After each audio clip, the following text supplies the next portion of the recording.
Hi everybody, how are you? My name is Amy Nomura Lowe, and I do sell amazing $5 jewelry. I'm a paparazzi consultant, and usually I'm in the faith room slinging bling, but Wednesday afternoon, early evenings is a time where I pop on and we do a check-in. We do a heaven-sent family check-in. So that's what we're going to do today. I'm just going to sit here patiently and just wait for the beautiful ladies to pop on. And we're just going to do a check-in. We're going to see how everybody's doing today. We're going to just lift people in prayer if that's what we need to do. We're just going to let the Holy Spirit move us and just see what needs to be shared, prayed about, praised, all the good stuff. And some maybe not so good stuff. I don't know. We'll see. Yeah, we'll see. Hi, Carol. Hi, Kathy. Hi, Cheryl. Hi, everybody. So I hope you've all had a good day. Just got back from the postie. And hold on a second. I'm attempting to drink my tea here. Attempting to drink my tea. Cheryl, how's the weather in your neck of the woods? And Kathy, are you back in Texas? Are you back in Texas, Kathy? I would safely assume you are. I know you were heading back home last week. And Cheryl DeLuise, how are you? How you doing? Then there's Harley cruising around the neighborhood. Yeah, there's Har. She's doing her thing. Okay, gotcha. Well, good. Hi, Rose. Hi, everybody. How you doing? This is Wednesday afternoon, early evening check-in.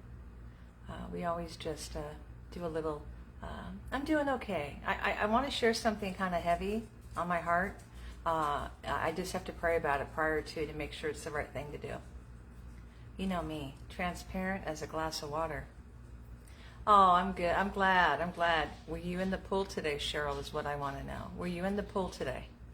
Was it a pool day? Hi, Elaine. Rhonda, help me. Rhonda. There's Rhonda. Yeah, I hope you all are doing good. It's a story of praising Jesus, really, but it's kind of it's a heartfelt conversation I wanted to share with you. The miracles of forgiveness. Oh, you were, Cheryl? Oh, good. Yeah, you've got that great pool. Is that in your backyard? Well, obviously, it's not in your front yard. Oh, my goodness. What a silly thing to say.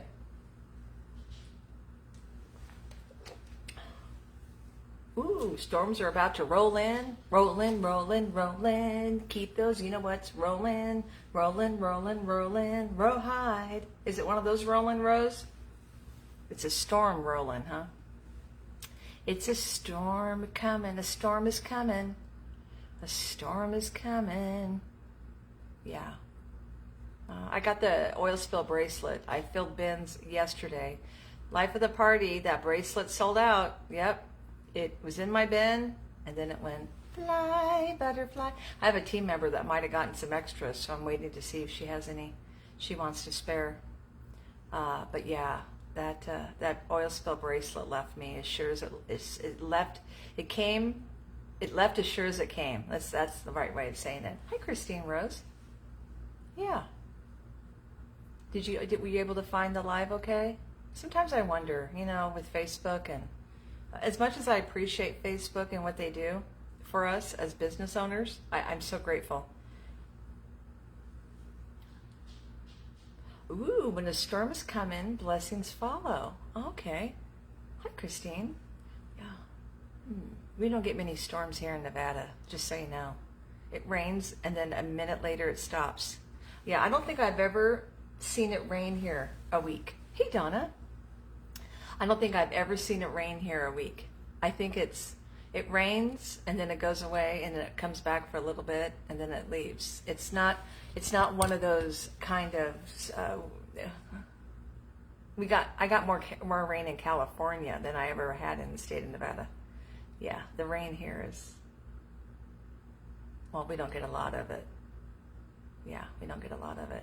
So, Yeah, life of the party was kind of. I got everything else that what you wanted. I got the necklace, the earrings, the ring, and then that multi necklace. I got a few. I was able to fill everybody's pre-claims, but that oil spill stretchy, it went bye-bye. It went bye-bye. So I had mentioned, well, is it okay if I share this? Let me just get permission. It's kind of sensitive, but it's been on my heart for 21 months. And with the grace of Jesus, I've been able to release it. And I just want to make sure it's okay to share it. It's kind of personal. It's a little tender. But you know me, it's all about the permission granted boundary thing with me. So now let me know if you're in a place to hear it or if you'd rather me not. And I don't do that to be teasing. I do it just out of respect for the energy and the people on. Yeah, that's just me. You know me. I gotta set the situation up. Yeah, gotta set it up. Okay.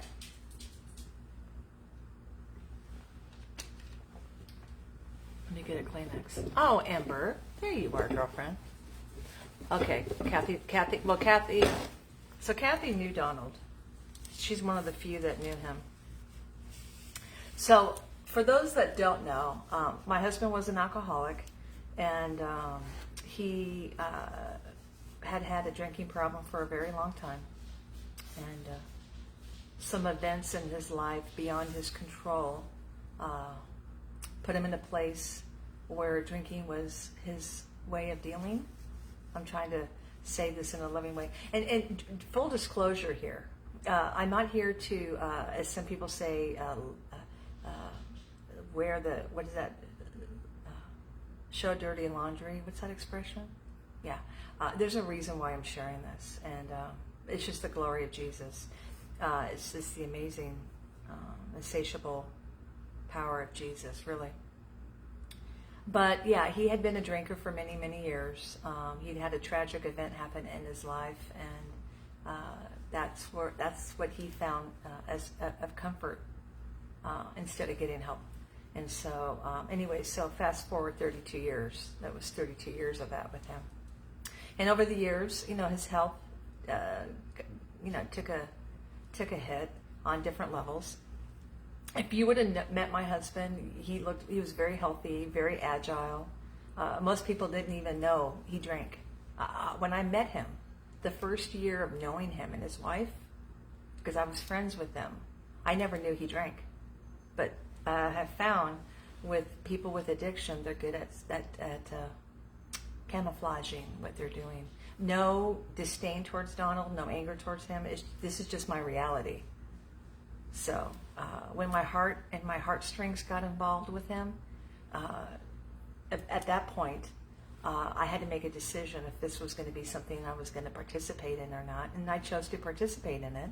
Hence, my part of the situation. I chose to participate in it. Never was disrespectful. He never raised his hand. He never. Whatever dialogue came out of drinking was more of he was talking to himself. It was more of a self conversation, if you know what I'm saying. He never directed that at me. It was more within. It was his dialogue within him. And when you put addiction along with mental health, there's things that come about for that. So just before I left to North Carolina, Donald had found out that he needed to have gallbladder surgery. He had a pretty substantial stone in his gallbladder, so we had made arrangements to get pre-certed for that, and he had to see a cardiologist. He had some cardiac concerns, and it got to the point where it was a hassle for him, where he just said, "I'm not doing it." Now, I don't think Donald was any different from most men that either don't take care of themselves or just live in denial. And I say this because I had my first husband who had every symptom of colon cancer, and until it got so bad he had to get it checked out. But he knew there was a problem. Do you see what I'm saying, ladies? Men are just stubborn. And then there might be some fear involved of what if. Anyways, he needed gallbladder surgery. Cardiologist needed him to do further things, and that was his excuse not to do it. That was just his excuse not to do it. So then I left to North Carolina for 15 months for the cancer trial at Duke. Exactly, Kathy. I don't want to. I don't want to sound like I'm disrespecting men. If you agree with me, comment below. I just want to make sure that you know I'm not. I'm not doing this to men. That's not what I'm doing. I'm just telling you my story. While I was away, unbeknownst to me, because Donald and I talked on the phone like 5 times a day for 15 months, I didn't really get eyes on him. I didn't see that he had lost 60 pounds while we were apart, right?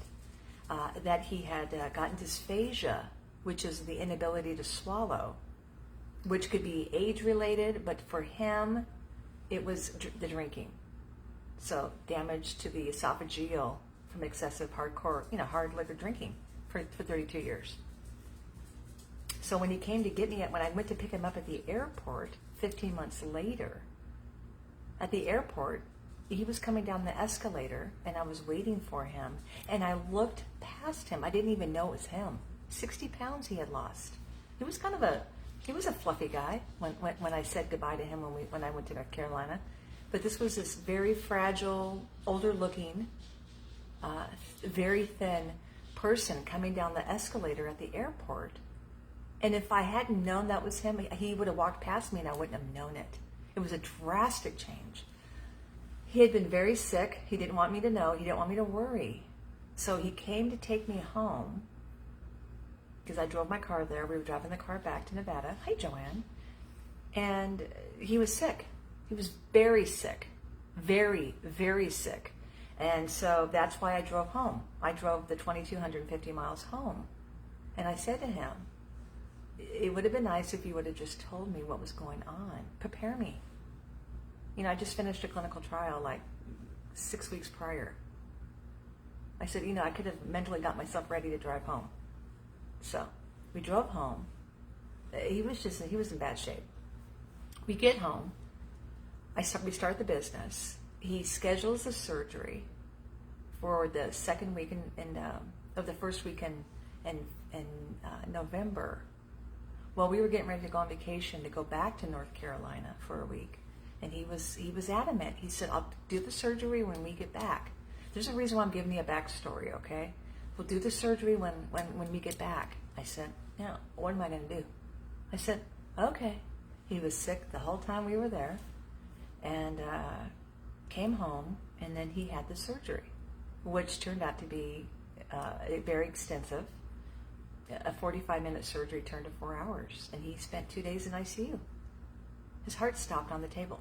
He suffered from arrhythmia, from the excessive weight loss. You see, he was a diabetic and he had cardiac problems. You lose 60 pounds, the diabetes goes away, but then you have other cardiac problems. So here we were in ICU, and he made this miraculous recovery. We got home. A couple days later was Thanksgiving. Well, he was recovering from major abdominal surgery, so I said, I'll make Thanksgiving dinner. Remember, he's the chef. It's his kitchen. Pride, arrogance, stubbornness, blah, blah, blah, blah, blah. And I go to the bedroom for something, and I hear him going, or some noise. And I come running to the kitchen, and he had lifted a KitchenAid mixer on the baker's rack to get something. And I said, what are you doing? Well, that was the beginning of his demise. His stitches got open. He did not want to go to the doctor. He did not want to go to the emergency room. Fast forward 4 or 5 days, and he's slowly declining. And I said to him, what are you doing? Let's just get it taken care of. Well, I want you to know that when I did my work the other night with Vince, one of the things that I realized that I didn't realize till then was that he had given up. He had stopped living. Because somebody under those circumstances, I would think, would want to get help. Like, just go get checked out. Do your part. But I realized, talking to Vince and us going through our work together, I realized he had given up living. He didn't want to live anymore. He just didn't want to tell me. 2 days later, I had planned to go to Terry's to do a jewelry show at her house for the weekend. The day before, I said, are you going to be okay by yourself? He said, I'll be fine, I'll be fine. That morning, I said, are you going to be okay by yourself? And we had some harsh words. I didn't. He was frustrated. He was tired. He was in pain. He didn't feel well. And he probably said things to me that he probably didn't need to. But that will be the last time I will see him alive. Because on that Friday. Halfway to Terry's, he called and told me to come back. And for whatever reason, I said, I'm not coming back, Donald. I'm already halfway to California. What are you doing? What are you doing? So we had Yetta and Johnny as standby. I didn't just leave Donald by himself. And I said, you know, and they are family. And Johnny's like, he's my best friend. I'll look after him. Go do what you need to do. The last thing Donald said to me was, you need to run this business. You're going to rely on it one day. He said that to me. Not nicely, because he was frustrated. Go run this business that we have invested in. Go run the business, Amy. Go do you. So when I got to Terry's, I was beside myself. Number one, I knew I shouldn't have been there. I should have turned around and gone home. And for whatever reason, I didn't.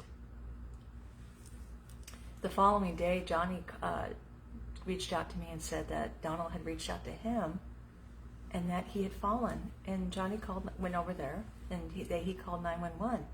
And he did not want to go to the ER. So he signed against medical advice. And Johnny and I were talking about that last week in the car, and he cried to me because he said, why didn't he go? So fast forward 12 hours. Now, Donald and I had been talking we were talking back and forth. And I said to him Saturday afternoon, when I get home tomorrow, we're going to the ER. And he said, we'll see.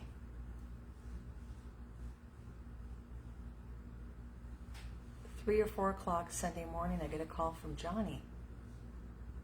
And he said, Donald's in the ER. He's dying. He's being rushed to the OR. You need to get home. And Terry had a house full of jewelry. I had all my jewelry there. So at 3:30 in the morning, Terry and I are packing up my car. And I'm driving back 3.5 hours to Nevada. I talked to the ER nurse earlier, and Johnny was on the phone. I said, I want to talk to him. And Johnny said, I lied to you. I said the doctor didn't think it was a good idea for Donald to talk to you. But the truth was, Donald didn't want to talk to me. Johnny told me that. So, of course, I was devastated. I'm thinking to myself, what have I done? This is what I'm thinking. This is what I'm feeling. So I get home, I unload the car, I call Yetta. I said, I need you to come with me to the hospital. I don't know what I'm gonna walk into. I knew he was in the OR having emergency surgery. We got to ICU. 2 minutes later, the doctor comes out and he says, your husband's gonna be okay. He's got some problems. I said, is Donald gonna die? He goes, I don't think so. Donald was already dead. He was already gone. I don't know why that doctor told me that. Because when I got to ICU, he was on a vent, unresponsive. You remember how I told you how Donald and I always held hands? Now this is the beautiful glory of what I'm going to tell you, which I'm going to hold on forever. Donald and I always held hands. If we were sitting in the car, we were holding hands. If we were watching TV, we were holding hands. We were always holding hands. And he always said, I love you. That's what he did. That's just what Donald did. So I got next to him. Poor Yetta was beside herself. And I held his hand, and he said, and he never came out of that. Now let me tell you, when I was on my way home, I called one last ditch effort to see if I could get a hold of him. And the other blessing, the other thing I'm going to hold close to my heart forever, is that the nurse was able to put the phone to him. And all Donald could say prior to going to the OR, he said, I love you, I love you, I love you, I love you, I love you. He kept saying that over and over and over again. He said, I'll see you soon. Well, see, I held on to that. I'll see you soon as hope. So when I got to the ICU, 8 hours later, when I walked in the room, I knew he was never going to come out of it. So I called the boys, and I told them what was going on. And I had reached out to them in the car, letting the 3 of the boys know what was happening. And sitting with him all day that day until the early evening, I knew my life was over with him as I knew it. And I kept saying, why didn't I come home? Why did I leave? Why did I do that? I went home later that evening and was awoken by a phone call at 2:30 from the hospitalist, the ICU internist, saying, you need to come back. We got to put him on dialysis. This is our last ditch effort to save your husband's life. Do I have verbal authorization to do that? I said, well, of course, I'm on my way. And when I walked in the room, he was gone. His spirit wasn't in the room anymore. His spirit wasn't in the room. He was his spirit had already left him. And then I just went into autopilot that day, getting the boys there, talking to the nurse. The nurse sat with me and she says, I have to have a conversation with you. I said, I already have your answer. Let's just talk about it. Connie's on. Connie was an ICU nurse forever. How many times have you had to have this conversation, Connie? She says, I know what you're going to say. And I already had a conversation with Donald the night before his surgery. I know his wishes. I'll wait for his stepkids to get here. But we will take them off life support as soon as they're ready to say goodbye. It needs to be done. Donald wouldn't have wanted that. So the boys pretty much got there at around the same time. And I gave them their private time. Donald was their stepdad for 36 years, excuse me. So they grew up with him. So I left the room and I gave them their time. And then the nurse came over, and before the guys got there, I said, do me a favor. When it's time to have that conversation, please don't look at me. Look at them. Because you know what is going to happen. But I don't want it to be as if I made that decision. You know what I mean, ladies? I said, you and I have agreed on what we're going to do. But please be looking at them. Have a conversation with them. Because you and I already had our conversation. You know what I mean? And the only thing Matt, who was the eldest, said is there anything... they had just gotten there. I'd been there for 36 hours. Seen all the heroic measures that were being done for Donald. And they had they hadn't been there 15 minutes. And I said, we need to let him go. Are you in agreement? So, we all were around his bed. And you see, Donald had loved his first wife.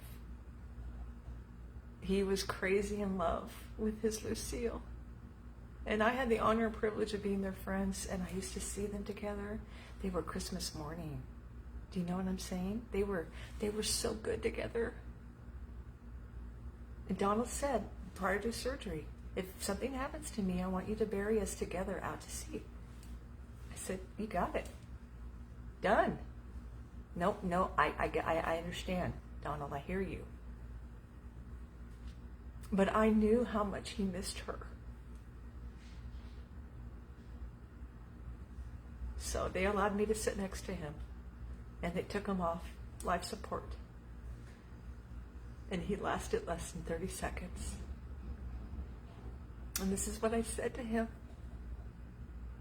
I whispered in his ear, "Go get her, she's right there. Go get her, she's right there." And it was done. Now, fast forward 21 months. What do you think has been on my mind? Now, when I went to Pure Heart Weekend at church, I did release him. I forgave the boys for the concerns that we had for each other. It was weird. It was inappropriate. It was crazy. It was greed. It was crazy, crazy, crazy. But here's the thing. Looking back reflectively, I have so much to be grateful for. I am rich in so many other ways in my life. That doesn't constitute the money part, right? But I needed to forgive myself for leaving that day. I had to do it. And so, I was talking to Vince the other night. And Vince is my second husband. We're very, very good friends. We're family. And Vince is one of these people. He's always been my soft pillow. He's just been that person. He's a good listener. You know, he'd be good in therapy. He's a good listener. He doesn't talk over you. He's very patient. He's very kind. And he knew the story. But he didn't know the story from where I was coming from that day. Like, he didn't know about that day. And so I said, you know, I need to talk to you. He said, you got it. So with him being very quiet, he didn't say anything. I shared with him what was on my heart and what I was feeling. And you know, when you have it here and you have it here, and then you speak it, and you hear it, and you can process it while you're talking, and it's quiet. You don't have distraction. You don't have people talking over you, giving you their version of what they think it should be, telling you all the things you shouldn't be thinking or what you should be thinking. When it's quiet, like it was for us, I said what I had to say. And then it was quiet for like 2 minutes. And the only way I knew he was still on the phone is because I could hear the birds in the background.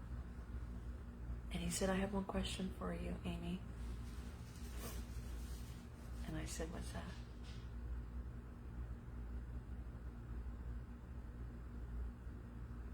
He said, will you let Jesus in your life and in your heart? But maybe you need to ask him for forgiveness. So I did. And it was as real as it was at Pure Heart. It physically left my body. It left my heart. It left my spirit. It left my mind. And that is the glory and the miracle and the praise of Jesus. Sometimes you got to ask him. I need help. And then I was able to breathe and take a sigh. Because here's the thing. Here's what I know.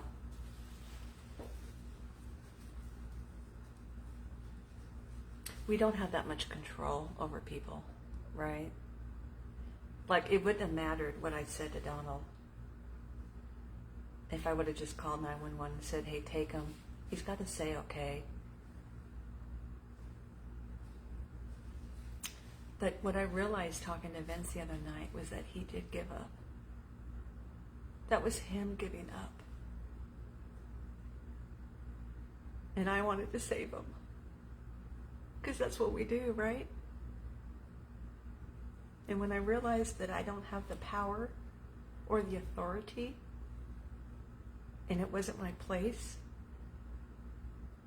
you just got to put things in perspective. And what I was able to do with Vince was I was able to talk about it factually, without emotion. I was talking about the facts. This is what happened. This is what I know. This is my truth. I took the emotion out of it. And now I can look back reflectively and say, okay, it's done. It is very devastating. And it's a feeling of utter helplessness when you love somebody who has an addiction. And I had not been around that in my life before until Donald. And I have a renewed appreciation for people who struggle with addiction. But on the same token, I have an amazing respect for people who are sober, who made a choice to say, I don't want to do this life anymore. I want something different. And I think of people who choose not to do what they used to do really as heroes, because it was an utter choice. It's a daily moment commitment. So that is what I've been carrying around with me for 21 months, which I'm grateful that I've been able to release. But what I realized, when you carry things that are heavy on the heart, it comes out in different ways. Would you agree? I was getting fearful. I was reverting back to my old behavior. I was doing a flight or fight scenario in my brain, which then becomes reactive, which is usually fear-based. And I'm glad I had a friend of mine, I don't know if she's still on. EJ, are you still here? EJ? There she is. Our conversation the other day changed it for me. You know what I'm talking about, girl. I was going down the rabbit hole, and she helped me get out of it. You know, I want to be a loving, kind person. I don't want to be a disrespectful, rude person. That's just not who I am. That's not the core of my being. And I don't want situations where people's choices or what they do or what they don't do to have such an effect and stronghold on me. I've got to stay in my lane. And I realized, here I've been talking about that with all of you, and what am I doing? Right? So I'm mindful, grateful, and blessed for the opportunity to have been able to do that. Do I miss Donald every day of my life? Am I grateful he's in the presence of the Lord in his full body, not suffering? Yes, I am. I would take that over him being here again, under his conditions. But love is a splendid thing, right? And that's what I wanted to share with you. I didn't realize what it was manifesting subconsciously until it became a problem. So I'm very grateful that I was able to acknowledge, make amends to those I need to make amends to. And if they accept my amends or if they accept my apology, yay. If they don't, okay. I can't control that. Right, ladies? We don't have that much control. I mean, I don't have control like that. And it's that old adage, what people think about you is not your business. I agree with it, and then I don't agree with it. Right?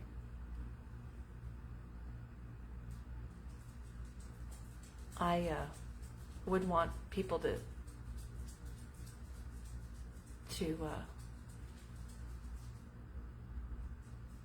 know that I'm a kind, loving person. But if people think I'm not, for whatever their reasons are, I can't control that. I could just do what I need to do. So thank you for allowing me to share. And I think that was the last chapter of my grief for Donald. But the forgiveness part is very, very powerful when you hold on to stuff like that. Can you all relate to what I'm saying?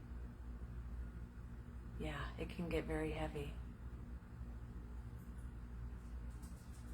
That's one of the things about, yeah, right, Cheryl? Oh, I love you, Amber. I think it's okay. Oh, thank you, Christine. Yeah. Hey, I'll be fine, Penny. Thank you. Yeah, exactly. Definitely. I think, we're all going to have hiccups. We're going to have days where we wish we could do a do-over. How many of you feel that way? Do-over.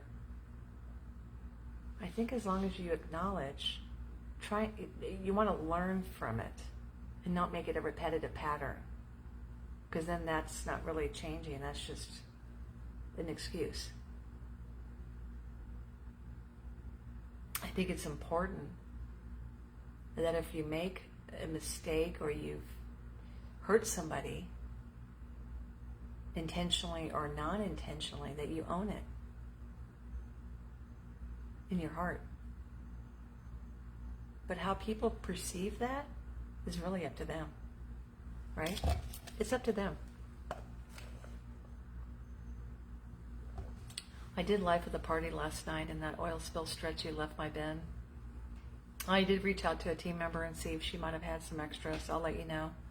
I was able to secure the other pieces, though. So it's one of those things. Let me read some of the comments. Right, Cheryl? Joanne, you said something about your brother. Oh, she's in the ER? Okay, let's lift up Maria's mom, who had the kidney transplant the other day. Let's lift up Maria's mom. She's in the ER. Oh my goodness. Hi, Kiki.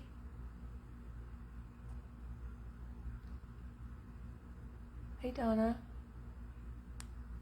I know Joanne said something. Was it about your brother, Joanne?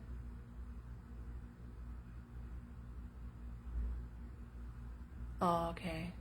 Oh my goodness. Okay, Joanne. Thank you all for a beautiful, another blessed week. We are halfway to donating the money to the diabetes, since we're doing that for this month. Yeah. Oh my goodness. Oh, I love you, Susan McCuster. I love you. Well, I don't know about that, Joanne. I don't know if you weren't strong enough. We only can do what we can do. That's one of the hardest things I think you could ever do in your life. Oh, thank you, Kathy. To watch somebody you love transition like that. Right? So I went to my treatment today, and my labs were not well. But they modified my treatment, which I appreciated very much, because I said #15 We've got hashtag 14 next week, Doc. So we're on a schedule here. Yeah. Yeah. Oh, after her third surgery? Oh, no. Okay, oh my goodness, I hope she's okay. I'll reach out to her. Check on her. Holy moly. Yeah. Well, you had your hands and plate full. Would you say, I think Jesus and God protects us from things sometimes. Oh, I'll tell you. So my labs, my enzymes and my lab enzymes and Cheryl, are you on?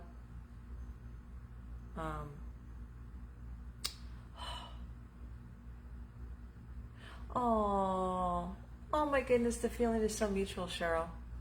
Liver enzymes and liver function. There it goes. I knew it was coming. It just wasn't at a place that they wanted it to be.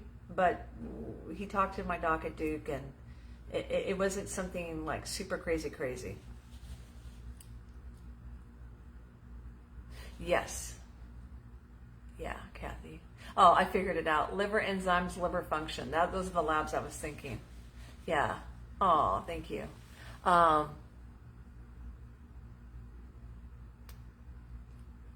Oh, Susie, did you have a nice trip on your trip? I bet you look fabulous in your paparazzi. Hi, Anna. Yeah, my cancer came back due to him passing so unexpectedly and the stress I had with his family. I think that's where my cancer returned. I just recently, in the last few months, I'll try. Okay, it's a few weeks out. I think you had mentioned that. Thank you, Jennifer. In the last few months, this was on my heart. So this was kind of it was a delayed grief because I was busy. You know, when Donald died, I had to move. I got treatment, and I had to deal with a lot of unnecessary stress from his death. So I think that part and just the devastation of him dying is what put me in a tailspin with my body. You know, when my first husband died, my cancer came back. And Vince and I were talking about that. He said, you know, Amy, I don't know if you realize this, but when I met you, your cancer was back. And I thought, whoa, that just tells you how your body keeps score. Yeah. No, they haven't, Kathy, and that's okay. Yeah. Oh, no. Oh, my goodness, Susie. Let's give Susie and her husband some hearts. They have COVID, and they're recovering. Oh, my goodness. I mean, Facebook acknowledgments of posts and stuff, but I'm not ready for that. You know, I could forgive and be like, okay, well, it happened. I can't do anything about it. Build a bridge. Let's work on this, right? But I don't know if I want to have that in my life. You know, you could forgive, but that doesn't mean you invite them back in the front door. I'm not ready for that yet. Unfortunately, that disrupts my relationship with my granddaughter, which they have nothing to do with. They have not said, oh, we're not going to have you see her. It's just I got to go through that door first to get to her, right? And I'm very careful. I'm very mindful about what's going on right now. Oh. Okay, gotcha, Susie. Yeah. Yeah, death brings out the worst in people. I was devastated and shocked. Yeah. And I'm sure Donald would have been too. But I don't want to be disrespectful. The fact of the matter is that God has provided from day one. And he provides every day. And I'm so grateful. And we all have come together in 21 months. We've met, some of you I've known prior, but there's a lot of you who I've met since Donald passed, which is a huge blessing, right? And Heaven Sent has gotten more, it's grown a lot in 21 months. My business has just been amazing, thanks to all of you. So I'm not going to go down that road of that part. I'm going to celebrate and be grateful and be so happy for so much, some of the really good stuff, right? That's what I think that's important to be that way, to celebrate the good stuff. It's a choice. And yeah. So what are you all having for dinner tonight? That's my question. What you cooking for dinner? Harley, are you roaming the property? I know, you don't know what to do.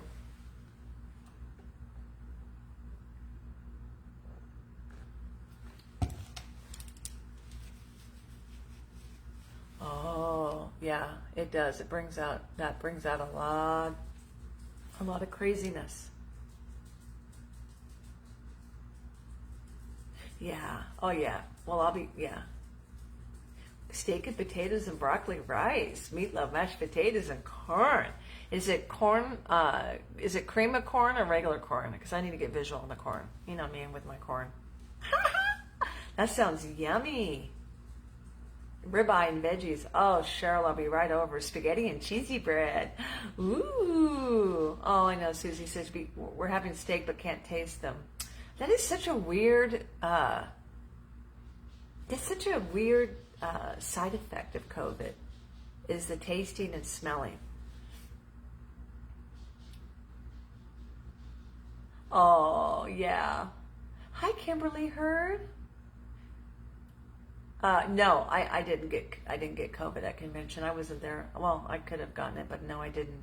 Ooh, cheeseburgers for Jennifer, spaghetti and salad for Beulah. Oh, regular corn. Okay, because these are things I need to know. I need to know what kind of corn you're gonna have with your meal. You don't know what you're having yet, Kathy? I bet you're a good cook, Kathy. Not. I bet you make yummy food. Yeah. I'm really going to make an effort. Excuse me. I'm really going to make an effort to cook. Am I going to shock you with my meal pictures? Oh my goodness, Donna. Oh, it's okay. You can watch the replay, Christine. Aged cheddar and dates. Oh, Nadine, that sounds yummy. Oh, that sounds so good.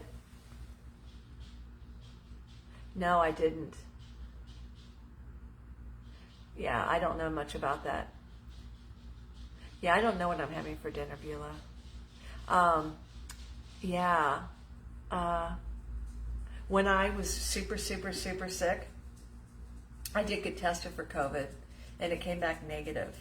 I got tested twice in that period of time. And, yeah, kind of weird. Oh, I bet you cooked for a long time, Kathy. It's your time to chill out. You and Mr. Knott need to just go out and make reservations. Yeah. Yeah, I think her, didn't you all do the infusion before, Donna? Yeah. God, it's hit everybody in your family, Donna. Wow. Ooh, oh, you're so Kiki saying she's at the grocery store. What could she pick up? Oh, okay. Well, that might be exactly what you might need, Cheryl. Oh, 300 people behind? Holy cow. Oh, you make reservations, Kathy? Well, I've heard about that procedure, and I've seen. I mean, just my own experience with people with chronic back pain. I've heard it's been very successful. Oh my goodness. Yeah, I know. Terry had it. Margaret had it. I know people that went to convention that avoided certain parts of convention, like the concerts and places where there were a lot of people. That's why I was so full of anxiety when I got there. When I got there for the gala, I wanted to get in, sit down, get up, and go to the floor, go to the back of the stage, walk the stage, and then Terry and I were gone. We weren't in the arena very long. And I said, this is where we need to meet, okay? She was so great. She dealt with all of my stuff.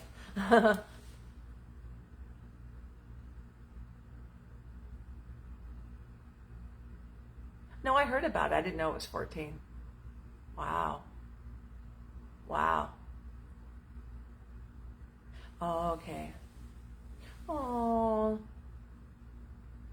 Oh.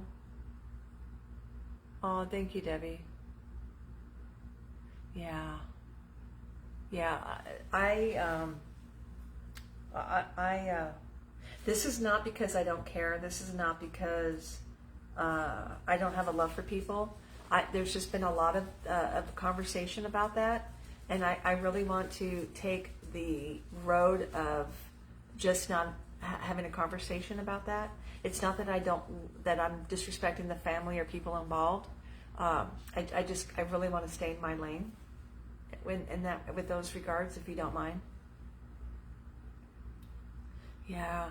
And I please don't think I'm being rude or disrespectful. I'm not. I just want to stay in my lane. Yeah.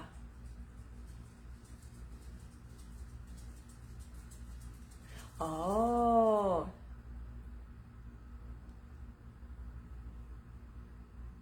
Well, before 90 days, they said it would come back positive. Interesting.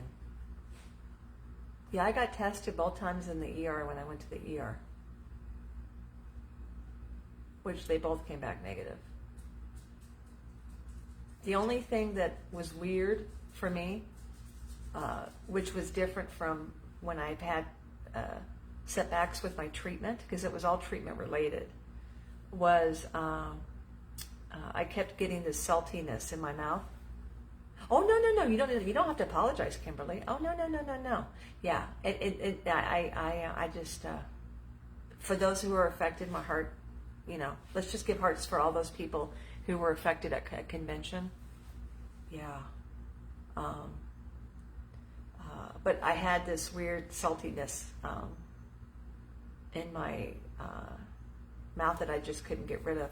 And come to find out, it was, from what I was told and what some stuff that was brought to my attention, was it was just a severe dehydration.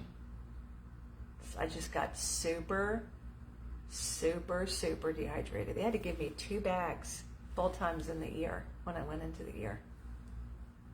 Yeah. So just for anybody and everybody who got COVID, who passed away from COVID at convention, I lift anybody up that was affected by that. Yes.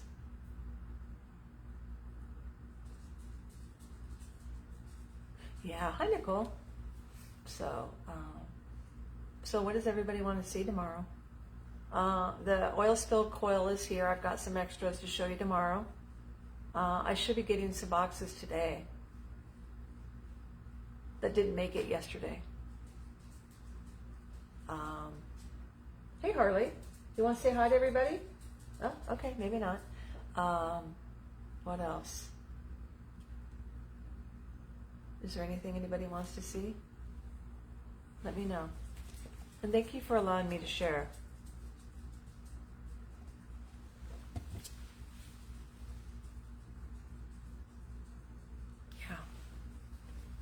Yeah.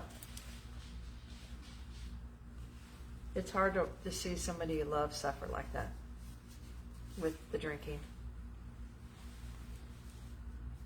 This was a man that hardly ever drank before the shooting.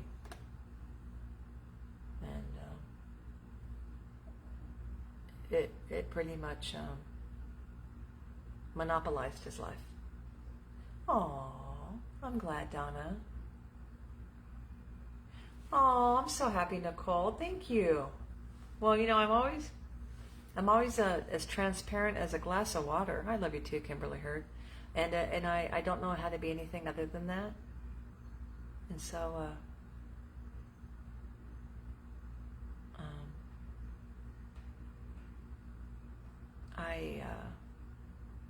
I think going forward,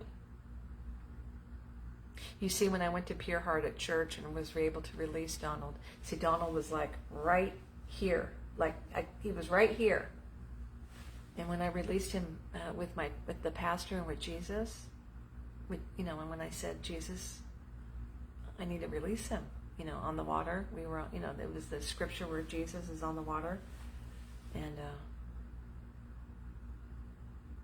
Donald, hi Jody, whenever Donald waved to me goodbye, he always did this. It was like 2 fingers in the air. And I'm like, what do you think, you're some surfer dude or something? Oh, that's right, you are a surfer dude. And when I was doing my visualization and I was asking Jesus, please, I need to release him. When I looked up and Jesus was walking away, Donald walked away with him and he put 2 fingers.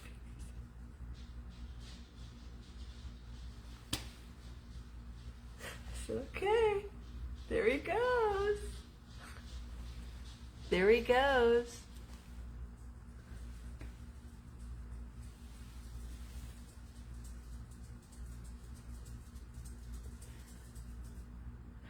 It was I'm sure you heard about it. It was the Dana Point shooting, the post office shooting in the late 80s.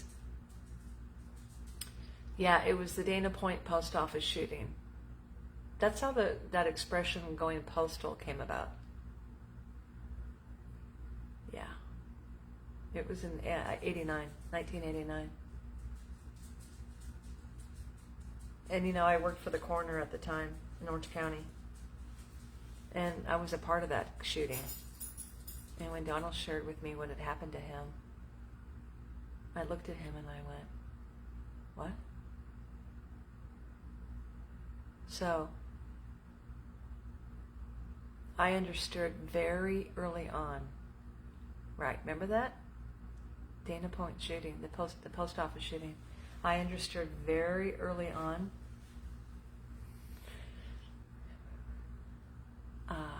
what he went through, and there was an understanding from the very beginning with him and I about that.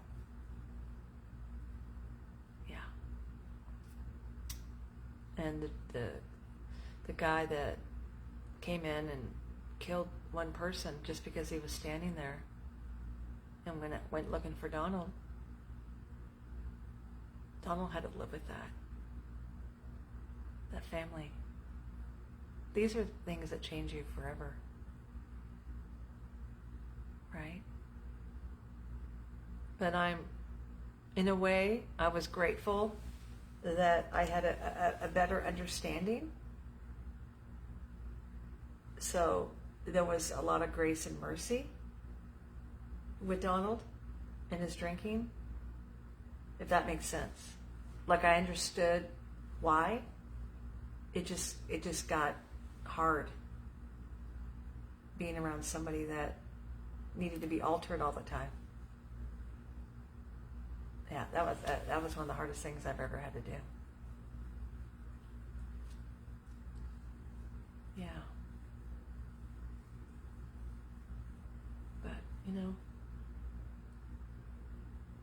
what are you going to do?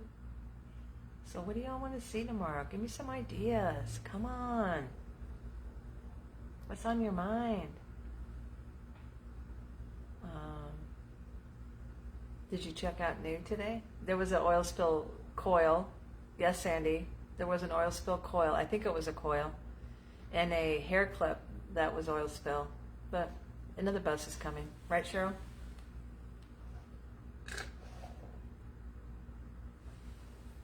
Another bus is coming. Would you like to see silver necklaces, Donna?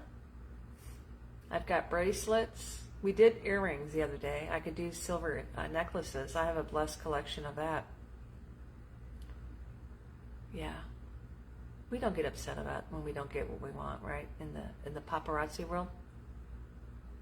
Oh, Jody! Yay! Let's give Jody some hearts. Ha ha! Go, Jody. Go, Jody. Go, Jody. Go, Jody. Black and white. Okay. Go, Jody. Go, Jody. Everybody give Jody some hearts. Go, Jody.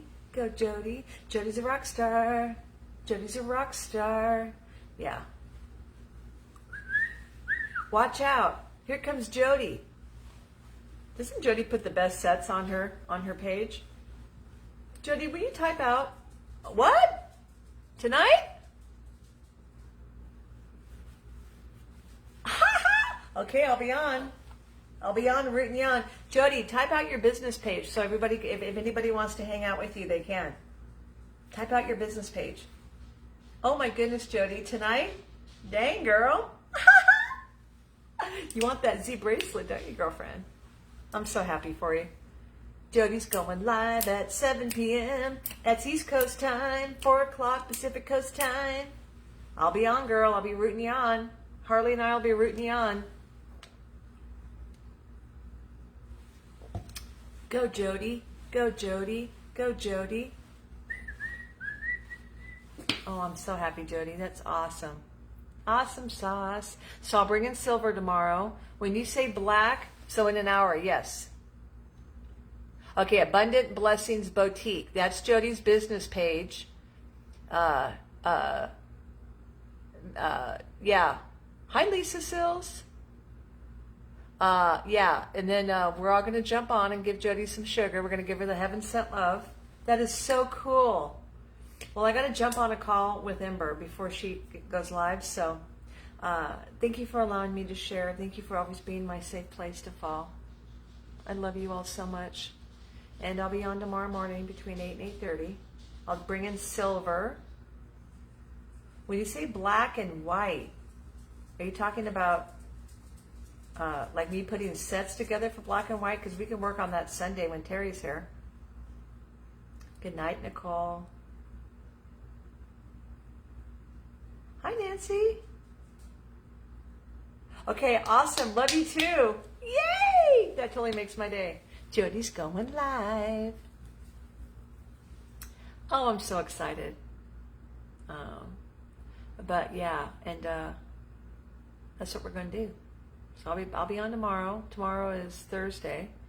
I'll be on tomorrow, then I'll be on for a little bit in the afternoon. My sweet friend Rihanna is hold on a second. What did you? Oh yeah, I got you, Cheryl. You're so good. Is coming from the Dakotas. I think she might be here already, and we're gonna have dinner in the afternoon. So like early dinner. So I can't wait to see her. We'll take a picture. We always take a picture together, and I'll post it on the page. She's taught me everything about my social media, and she's a beautiful friend. Hi, Nancy. How are you? So I love you, ladies, to pieces. I will see you tomorrow. Always remember to be good to yourself. Eat the cake, wear the shoes, use the dishes. Okay? Bye, everybody. Love you to pieces. And I'll see you in the mañana. Okay? Bye-bye.